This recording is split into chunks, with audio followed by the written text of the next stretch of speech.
faithfully delivering value, interpreting great books from around the world. Hello, this is Sally's Book Talk. Today, the book we're going to interpret for you is The Order of Time. In our intuition, time is an independent, abstract concept that only flows in one direction, steadily from the past to the future. But have you ever wondered why time can only move forward, not backward? Why can we only remember the past, not the future? Is it that we exist within time, or does time exist within us? Today, this book, The Order of Time, will take us to explore the essence of time and overturn your inherent views of the world. The author of this book, Carlo Rovelli, is one of the pioneers of loop quantum gravity theory, an Italian physicist. He's hailed as the next Stephen Hawking, the man who made physics sexy. We at Sally's Book Talk have previously interpreted his books, 7 Brief Lessons on Physics and Reality is Not What It Seems. Today's book, The Order of Time, is Rovelli's latest work. It was named one of the top 10 nonfiction books of 2018 by Time magazine, and also one of the top 10 most popular books on Dalbon in 2019. In the Marvel movie Doctor Strange, Benedict Cumberbatch, who plays Doctor Strange, also recorded the audiobook for this book, and that audiobook won the British National Book Award. And so next, I'll interpret this book for you in 3 parts. First, I'll take you to explore the truth of time from both macro and micro perspectives. Second, we'll enter a world without time to see how everything operates without time's command. Third, we'll go explore. In a world where time doesn't exist, why can we still genuinely feel time? Now, let's begin this journey to find the truth about time. First, in part 1, we'll re-examine time and explore its truth. Starting from the macro perspective, the most intuitive feeling time gives us is that it has 4 characteristics: independence, uniformity, presentness, and directionality. Let's start with the independence of time. It means time runs independently. No force can stop it. This view originally came from Newton. Newton believed time is absolutely independent and doesn't interact with anything external. Based on this view of time, Newton established modern physics. Today, we've long taken this view for granted, but actually, the idea that time runs independently and unstoppably isn't an intuition humans have always had. It's merely Newton's personal opinion, and most philosophers actually disagree with it. The ancient Greek philosopher Aristotle is a classic example. He was the first known person to ask what is time, nearly 2,000 years before Newton. Aristotle believed that time is the measurement of change. And in other words, when we talk about time, we're really talking about things that are changing. For example, if I say I'll be on a business trip for 3 days, those 3 days simply mean the sun will cycle across the sky 3 times between my departure and return. It's that straightforward. So, if nothing changed at all, would time stop flowing? Aristotle's answer is yes. If nothing changes, then time doesn't exist. Because time is merely a record of change. But if that's true, then why? Even when we lie motionless with eyes closed in pitch black night, we can still feel time passing in the silence. Aristotle said, that's because your mind is moving, your thoughts are changing. So you still perceive time. This view that time must depend on change to exist is completely opposite to Newton's. Another opponent of Newton was the German mathematician Leibniz, his contemporary, who also believed time couldn't exist independently. Behind time, he argued, lies something more fundamental: causality. For example, a glass of beer on a table hides numerous causal relationships. If you don't open the beer bottle cap, the beer can't be poured out. If you don't pour the beer out, the glass won't be filled. So by untangling these causal relationships, we understand the temporal sequence of events. In Leibniz's view, time is like a domino setup, a transmission of cause and effect relationships. The first domino falling affects the second, which then affects the third. As the dominoes fall one after another, we sense this transmission of causality and thus perceive the flow of time. Leibniz firmly defended this view of time. It's said his name originally contained the letter T, which in Newtonian physics represents existence, Leibniz was convinced that Newton's absolute time, t, didn't exist. To align with his beliefs, he even removed the t from his name. So, is time truly independent? Einstein delivered the final verdict. Time does not exist independently. Let's see how Einstein proved this.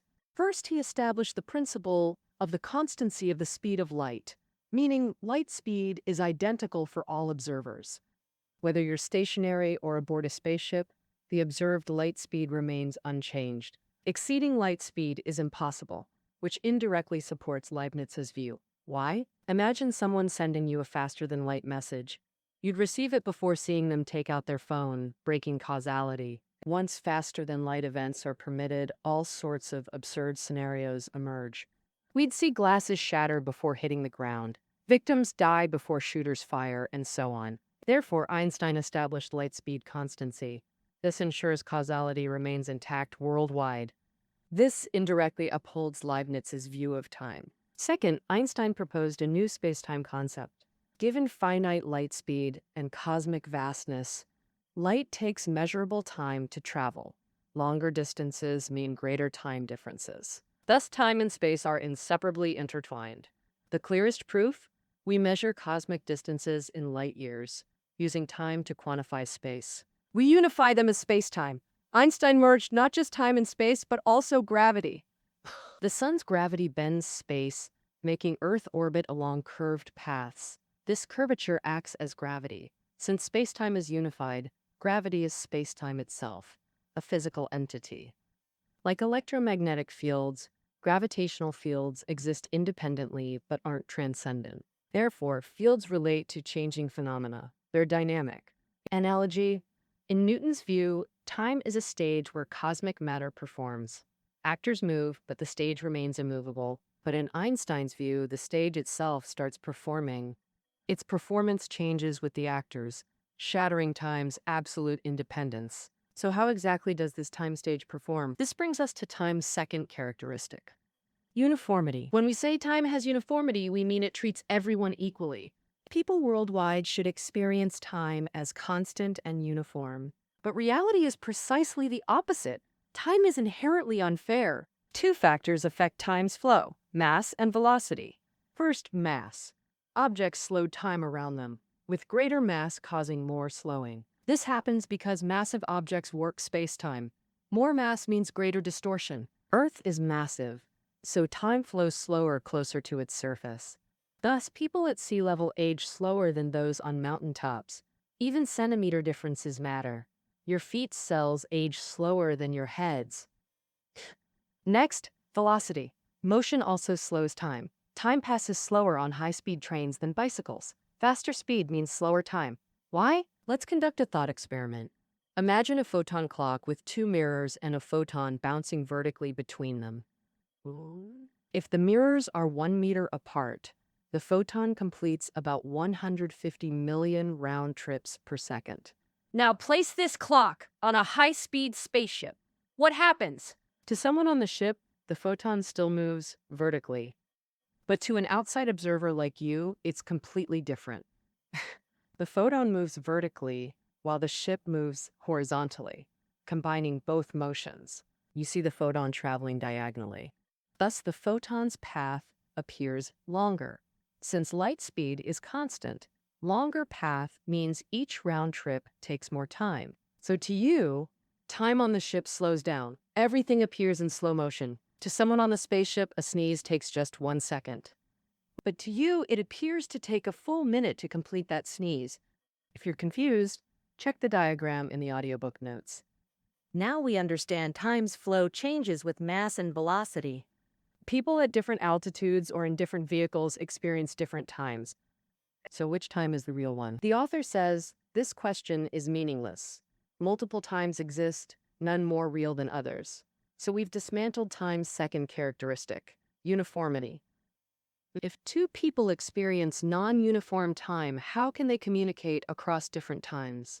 Next, we examine time's third characteristic: presentness, a crucial concept in time. If your sister's in the room and you want to know what she's doing now, you just look at her. But note, seeing her requires light to travel from her to your eyes, which takes time. Say, nanoseconds, billionths of a second. So you're not seeing her present action, but what she did nanoseconds ago. We usually ignore such tiny delays. But if she's on Proxima Centauri 4 light years away, you'd only see what she did 4 years ago, not her present actions. You might say, what she's doing now is what she'll be doing 4 years after the moment I see her. Just calculate the time difference, minus 4 years, right? This won't work because, as we said earlier, cosmic time isn't uniform. While 4 years pass on Earth, 10 or 15 might pass for your sister. Moreover, the author says asking which Proxima Centauri moment corresponds to Earth's present is meaningless. Like asking which team won the basketball championship or which Chinese citizen became US president. No moment on Proxima Centauri corresponds to Earth's now. This applies universally. No cosmic-wide present exists. Time is always local. The concept of now we talk about on Earth is like a bubble around us. It doesn't extend to the whole universe. So how far can this bubble extend? It depends on how precisely we define time. The higher the precision, the smaller the bubble. The range covered by this now concept becomes narrower. If we use nanoseconds, now is defined only a few meters away. If milliseconds, it's thousands of kilometers. Because humans can hardly tell the difference of tenths of a second. So we consider the whole Earth as the same bubble. You see, this definition of now is just a fuzzy description based on our own feelings. The author says it's like seeing a rainbow from afar, intersecting with a forest. But when we get closer to look for it, we find that intersection point doesn't exist. Now we've dismantled time's 3 characteristics: independence, uniformity, and presentness. Actually, for our daily lives, these characteristics aren't the most impactful. What feels most cruel and relentless to us is the 4th characteristic: Directionality? for centuries, countless people have lamented that time never returns. Why can time distinguish past from future? Physics in the 19th and 20th centuries has been discussing this question. Although it seems natural that time flows from past to future, finding a law or equation in physics to distinguish them is incredibly hard.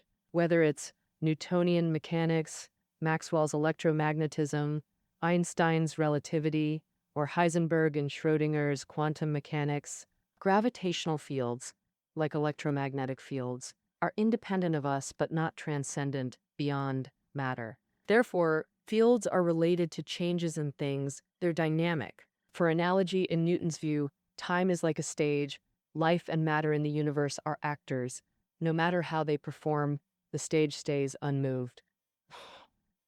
However, in Einstein's view, the stage itself starts performing. Its performance changes with the actors, shattering time's absolute independence. So how exactly does this time stage perform? This brings us to time's 2nd characteristic: uniformity. When we say time has uniformity, it means time treats everyone equally. People worldwide experience time as constant and uniform. But reality is precisely the opposite. Time is never fair. 2 factors affect time's flow: mass and velocity. First, mass. Objects slow time around them, with greater mass causing more slowing. This happens because massive objects warp space-time.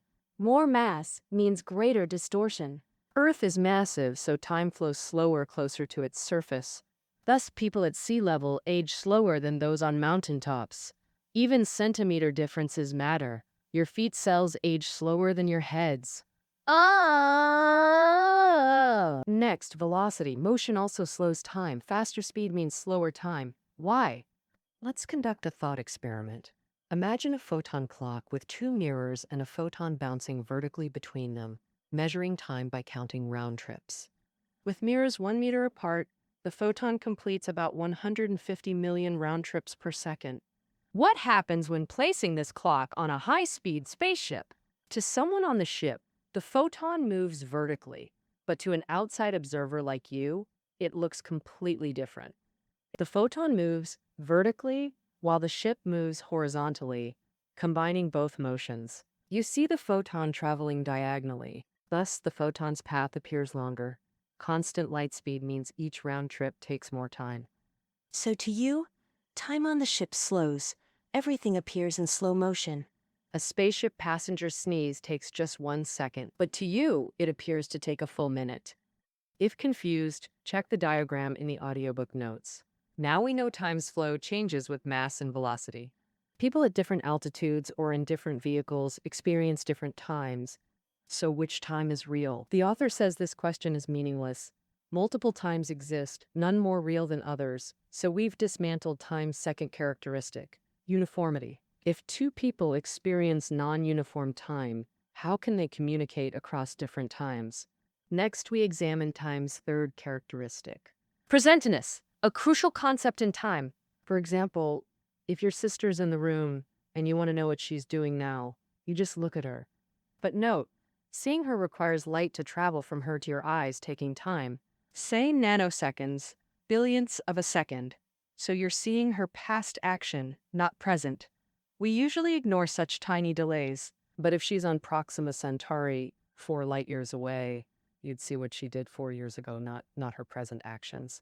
You might say, what she's doing now is what she'll be doing 4 years after the moment I see her. Just calculate the time difference minus 4 years, right? This won't work because cosmic time isn't uniform. While 4 years passed on Earth, 10 or 15 might pass for your sister. Moreover, asking which Proxima Centauri moment corresponds to Earth's present is meaningless. Like asking which team won the basketball championship or which Chinese citizen became US president. No universal now exists. Time is always local. Earth's concept of now is like a bubble around us. It doesn't extend to the whole universe. So how far can this bubble extend? It depends on time measurement precision. Higher precision means smaller bubble. The now range becomes narrower. With nanoseconds, now spans meters. With milliseconds, thousands of kilometers. Because humans can hardly distinguish differences of tens of a second.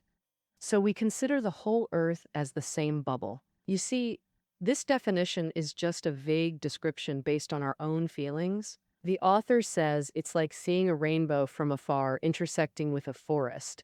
Next, we'll discuss part 2, how a world without time would operate. In 1967, 2 American physicists discovered a fundamental equation of quantum gravity. In this equation, time actually isn't included as a variable. Time disappeared, and initially, no one could understand it. Even the discoverers themselves couldn't understand this equation. Without time, is the world static and unchanging? But later, people realized that the disappearance of time in the fundamental equation doesn't mean time is static. On the contrary, it means change is universal and doesn't need to be directed by time. It describes not how things change in time, but how they change relative to each other. Let me give an example. You'll understand.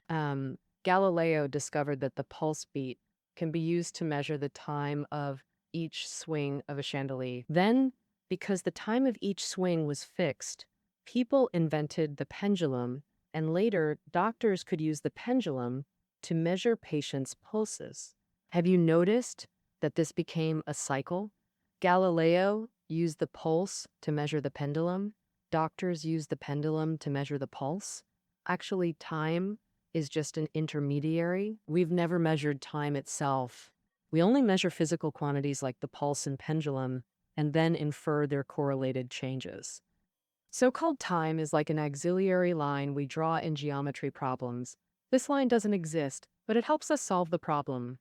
If we can find variables that synchronize with each other, like the pendulum and pulse, we can use their mutual changes to represent time without needing to pick a special quantity from them and call it time. When we discard time, one thing becomes clear. The universe is composed of changing events. We used to think the universe was made of objects, but in reality, all objects are just events in change. For example, a stone isn't an object, it's a complex vibration of quantum fields. A cloud isn't an object, it's the condensation of water vapor in the air. A family isn't an object, it's a collection of relationships, events, and feelings. Similarly, a person isn't an object either. It's a complex process of food, information, and language flowing in and out. In this universe made of changing events, everything can represent time. This is how our world truly operates. But here's the puzzle. If this world has no time, why do we so tangibly feel its existence? Where does it come from? Next, I'll explain part 3, the origin of time. The author believes time stems from our memory. Heat plays time's role by leaving traces, a crucial outcome. For example, writing uses pen friction to slightly heat paper, leaving marks. We judge time through such traces. Traces define the past. Their absence defines the future. Without heat, no marks mean no way to perceive time. Our brains collect past traces, forming them into memories. Moreover, the brain combines scattered memories to predict the future. For instance, when something's thrown at you, your hand moves precisely to catch it, your brain predicting based on past patterns. The brain tells us planting seeds yields crops, and rain gets you wet if you go out. When we see a cup fall, hit ground, and shatter, our brain doesn't register 3 separate signals, just one unified event. We perceive the entire unfolding process, not individual moments. Like listening to music, we hear relationships between notes, not isolated tones. If the brain couldn't connect moments sequentially, stuck in the present, how could we experience beautiful music? Thus, the time we feel is a coherent sensation manufactured by our brains. This view is surprisingly ancient. Augustine, the Roman philosopher, questioned time's essence in his Confessions. He said, "When measuring time, I measure what exists presently in my mind. Time dwells within us." German philosophers Kant and Heidegger also shared this view. They believed time only exists within the human realm and is shaped by our inner perception. The writer Proust saw it even more profoundly. In the first volume of In Search of Lost Time, he wrote that reality is composed solely of memories. Now, we've finally uncovered the truth about time. In this book, the author first dismantles 6 characteristics of time one by one. First, time doesn't exist independently but is tied to changes in things.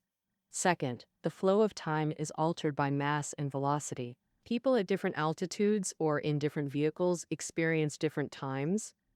Third, time lacks presentness. What we call now, for others, might be the past or the future. Fourth, time flowing from past to future might only come from our unique perspective. Fifth, in the microscopic quantum world, time is no longer continuous. Sixth, in the quantum world, time also loses certainty. An event can exist simultaneously in the past and future. Then, the author takes us into a world without time, where we learn that all objects in the universe, like a cloud or a stone, are just events in change. Finally, the author explores the essence of memory, discovering that time is simply a continuous sensation manufactured by our brains. In 1955, Einstein said this upon a close friend's death: "He has left this world one step ahead of me." But it's nothing. As someone who believes in physics, I know the distinction between past, present, and future is just a persistent, stubborn illusion. This statement isn't an academic exploration of time, but comes from Einstein's life experience. The author believes this is deeper than physics itself.